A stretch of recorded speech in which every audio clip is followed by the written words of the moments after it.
Hello guys, അപ്പോൾ നമുക്കെന്നാൽ തുടങ്ങിയാലോ? എന്താ ഇപ്പം ഇന്നത്തെ ഐറ്റം? ഒരു യൂസ്ഫുൾ ബുക്ക് പാഡ് ആയാലോ? അപ്പോൾ വാ തുടങ്ങാം. ഇതെനിക്ക് മുമ്പ് എപ്പോഴും കിട്ടിയിട്ടുള്ള ഒരു കലണ്ടറിൻ്റെ ബോർഡാണ്. വർഷങ്ങൾ കഴിഞ്ഞപ്പോൾ കലണ്ടറൊക്കെ ഞാനെടുത്ത് ചീന്തി കളഞ്ഞു. പക്ഷെ ഇപ്പോഴും ആ ഒരു സ്റ്റാൻഡ് എൻ്റെ കയ്യിൽ തന്നെ ഉണ്ട്. നാളെ എന്തിനേലും ഉപയോഗപ്പെടും എന്ന് തോന്നിയോണ്ട് ഞാൻ അവിടെ മാറ്റി വെച്ചതാണ്. അപ്പം ഞാനിന്ന് അത് വെച്ചിട്ട് ഒരു നോട്ട് പാഡ് ഉണ്ടാക്കാൻ പോവാണ്. എന്താകും എന്നതിനെ പറ്റി എനിക്ക് ഒരു ധാരണയില്ല. കാരണം ഞാൻ ഇപ്പം എന്ത് ഉണ്ടാക്കിയാലും ഞാൻ പ്രതീക്ഷിച്ച പോലെയല്ല എനിക്കൊരു ഫൈനൽ റിസൾട്ട് കിട്ടുന്നത്.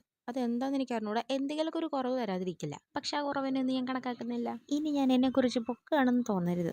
നിങ്ങൾക്കും എൻ്റെ പോലെ നല്ല ഡിസൈൻ സെൻസ് ഉണ്ടെന്ന് എനിക്കറിയാം. അപ്പോൾ അത്ര ബുദ്ധിമുട്ടൊന്നും വരില്ല. ഞാൻ ഈ ചെയ്യുന്ന പോലെയൊക്കെ ഉണ്ടാക്കി കഴിഞ്ഞാൽ നിങ്ങൾക്ക് നിങ്ങളുടെ ഇഷ്ടത്തിന് ഡിസൈൻ ചെയ്യാലോ. എങ്ങനെ? അതാണ്.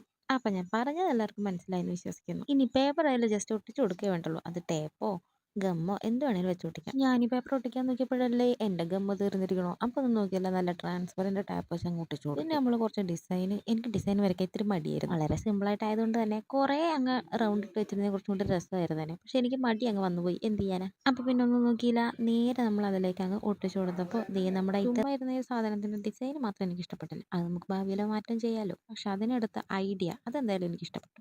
കാരണം പേപ്പർ അങ്ങനെ തീർന്നു കഴിഞ്ഞാൽ എനിക്ക് റീഫിൽ ചെയ്യാനും പറ്റുമല്ലോ. എന്നാലും നിങ്ങൾക്ക് വീഡിയോ ഇഷ്ടപ്പെട്ടാൽ ലൈക്ക് ചെയ്യുക, ഷെയർ ചെയ്യുക, സബ്സ്ക്രൈബ് ചെയ്യുക. Okay, by.